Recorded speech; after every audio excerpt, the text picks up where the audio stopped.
নদী, পাহাড় এবং ঝর্ণার দৃশ্য আপনাদেরকে আমি সহজ কৌশলে শেখাতে চাই। দেখুন, এজন্য আর্ট পেপারের ঠিক মাঝে আমরা স্কেল দিয়ে সোজা দুইটা দাগ দিলাম, এক স্কেল পরিমাণ। এখন দেখুন, উপরের দাগ থেকে আমরা কি করব, দুটি দাগ আঁকবো। এভাবে নিচের দিকে দুইটা দাগ দিব, একটু ভাঁজ করে। দেখুন, এরপর উপরে দেখুন একটু ঢেউ করলাম, ঢেউ ঢেউ করে।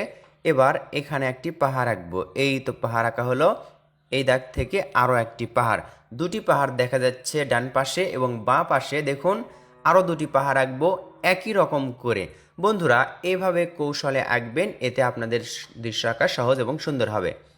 এখন দেখুন, এই দাগটা একটু যদি বাড়তি করে দেন তাহলে দেখতে সুন্দর লাগবে। বন্ধুরা, কৌশলে ড্রয়িং শিখুন। এই দাগ থেকে একটি ত্রিভুজ আঁকলাম, এখানে আমরা ঘরের চালা আঁকবো। এটা ডাবল করে দিলাম। এই পাশে দেখুন, এই তো ঘরের চালাটি সম্পূর্ণ করলাম। এখানে আরও একটি ঘরের চালা আঁকবো, তবে এটা একটু ছোট করে, অন্যরকম চালা। দেখুন, এভাবে দাগ থেকে আমরা এমনভাবে বোঝাচ্ছি যাতে করে আপনাদের সুবিধা হয়। 2, 3, 4, এই চারটা দাগ সোজা এই দাগের সাথে লেগে দিব। আবার এই পাশেও আমরা দুটি ঘর আঁকবো। প্রথমে ত্রিভুজ এঁকে নিব, একই রকম করে ওই পাশে যেরকম এঁকেছি এই পাশেও একই রকম করে আঁকছি, তবে এই ঘরটা একটু অন্যরকম করার চেষ্টা করছি। বন্ধুরা, দাগগুলো সোজা করার চেষ্টা করবেন, প্রয়োজনে রাবার ব্যবহার করবেন। আমি সাধারণত ড্রয়িংয়ে রাবার কম ব্যবহার করি, কৌশলে আঁকলে রাবার ব্যবহার করতে হয় না। এখন দেখুন, দরজা জানালা এঁকে নিলাম। দরজা জানালা আঁকলে সুন্দর হয়। এখান থেকে এই দাগটা আমরা রাবার দিয়ে আমরা মিশে দিব।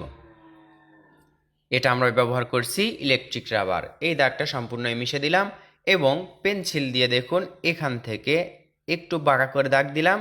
এই তো একটু বাঁকা করে নিচের দিকে দাগ নিয়ে আসলাম। এখানে হবে নদীর পার। এই তো জিগজ্যাগ করে নিচের দিকে দাগ আনলাম। একই রকম করে এই পাশেও একটা দাগ বাঁকা করে আবার সোজা। এবার এটা দেখুন উঁচু পার হবে। সোজা নিচের দিকে দাগ, সোজা নিচের দিকে দাগ। এই তো দেখুন দুইটা দাগ দিলাম। এখন বোঝা যাচ্ছে এটা হচ্ছে উঁচু পার, নদীর উঁচু পার। আপনারা দেখেই বুঝতে পাচ্ছেন দৃশ্যটা কত সহজে আঁকছি আমরা। এখানে হালকা ঢেউ করে একটা দাগ দিব, অর্থাৎ ওপর থেকে পানিগুলো আবার নিচের জায়গায় পড়ছে এমনটা। এখানে সাধারণ একটি ঝর্ণার মতো দেখা যাচ্ছে। দেখুন, পানির স্রোত দেখতে সুন্দর লাগছে। এভাবে দাগ দিলেই বোঝা যাবে। আমরা ব্যবহার করছি ম্যাটাডোর ভেনাস 4B পেন্সিল। যে কোনো 4B অথবা 2B পেন্সিল দিয়ে আপনি আঁকতে পারেন। এভাবে একটু একটু করে ঢেউ দিলে পানিটি বোঝা যাবে বা পানির দাগ। এই যে এখানে এই দাগটা আমরা সমান করে দিলাম, নিচের দাগটা আবার রাবার দিয়ে মিশে দিলাম। দেখতে পাচ্ছেন সুন্দর একটি দৃশ্য আঁকা হচ্ছে। এখন ঘরের উপর দিয়ে এভাবে করে দাগ দিলে তাহলে বোঝা যাবে কি ঘরের পিছনে আরও অনেক গাছপালা আছে। এই তো আমরা এই দাগগুলো দিয়ে নিলাম। এরপর এই পাশেও দেখুন ঘরের চালার উপরে, অর্থাৎ ঘরের পিছনে এই গাছটি আছে। এটা একটু লম্বা আকৃতির গাছ আঁকবো এবং চাইলে আপনি এভাবে ডালপালাগুলো দিতে পারেন পেন্সিল দিয়ে। এখানে আরও একটি লম্বা গাছ আঁকলাম এবং মাঝে দাগ দিলাম, দুই পাশে একটু দেখুন ডালের মতো করে দিলাম। এই যে ফাঁকা দাগটি দেখতে পাচ্ছেন, একটু মিশে নিলাম। মিশে নেওয়ার পর আমরা এখানেও কয়েকটি গাছের পাতার মতো করে আঁকলাম। এটা দেখতে সুন্দর লাগবে, আপনাদের ড্রয়িং করা অনেক সহজ হবে। কৌশলে শিখুন, দৃশ্য আঁকাকে কঠিন করবেন না, সহজভাবে দেখুন। আশা করছি আপনাদের জন্য অনেক সহজ এবং সুন্দর হবে। দাগগুলো আমরা গাঢ় করে দিচ্ছি। এবার দেখুন, পাহাড়ের নিচে ঝর্ণার সাথে লেগে গেল কিছু গাছপালা। পাহাড়ের নিচে কিছু গাছপালা আছে, সেগুলো আমরা আঁকছি। এমনভাবে আঁকছি যেটা সবার জন্য বোঝা এবং আঁকা সহজ হবে। দুই পাহাড়ের মাঝে একটি সূর্য দেখা যাচ্ছে, অর্থাৎ ঝর্ণার ওপরে। এই ভিউ বা সিনারিটা দেখতে আরও দারুণ লাগছে। আপনি যদি এভাবে সূর্যের পাশে দিয়ে সূর্যরশ্মি আঁকেন, দেখতে অনেক সুন্দর লাগবে। এবার দেখুন একটু যদি স্কেচ বা পেন্সিল শেড দিই তাহলে আরও দারুণ হয়ে যায়। আমরা এই তো পানিটা নেমে যাচ্ছে যেদিকে, একটু করে গাঢ় শেড দিলাম। এবার এই পেন্সিল দিয়েই এই তো এটা গাঢ় করে দিলাম।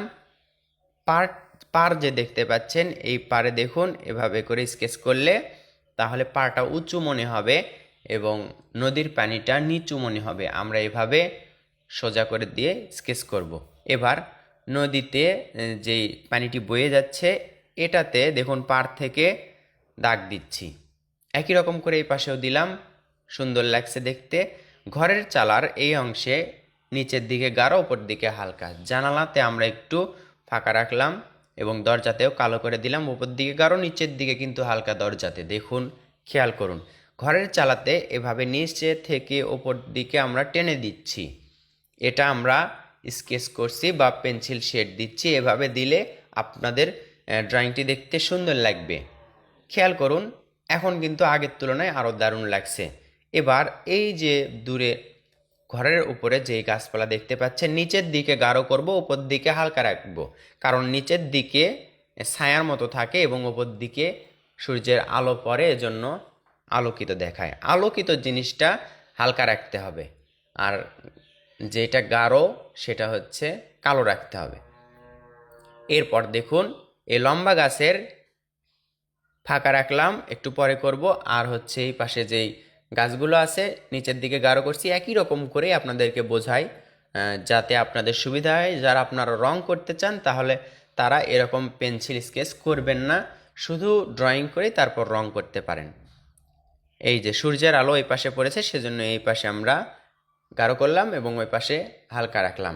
আলো ছায়া বুঝে পেন্সিল শেড বা আলো ছায়া দিতে হয়। এবার দেখুন, ঝর্ণার এই পাশে একটু গাঢ় করলাম, ঝর্ণাটি তাহলে হাইলাইট হলো, দেখতেই সুন্দর লাগলো।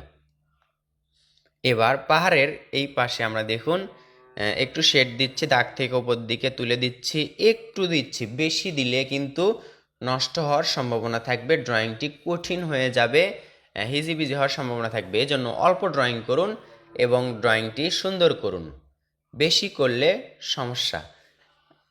এবার আমরা দেখুন, এই যে পাড়ের এই পাশে ফাঁকা ফাঁকা লাগছে, এজন্য এখানে আমরা কিছু ঘাস আঁকবো।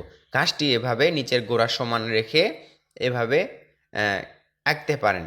দেখুন, হালকা করে ঘাস আঁকছি আমরা।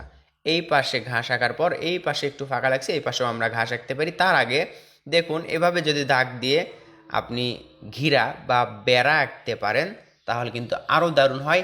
এই বেড়াটি আঁকা অনেক সহজ এবং সুন্দর লাগে দেখতে।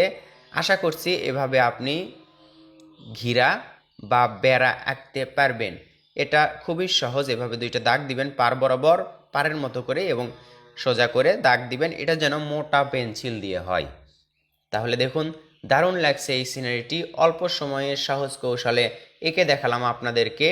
কেমন লাগলো এই ভিডিওটি, শিখতে পারলেন কিনা কমেন্ট করে জানাবেন। মনে রাখবেন, আপনাদের শেখাতে পারলেই আমার সার্থকতা। ভিডিওটি ভালো লাগলে লাইক করবেন, শেয়ার করবেন এবং নতুন হয়ে থাকলে চ্যানেলটি ঘুরে আসার আমন্ত্রণ রইল।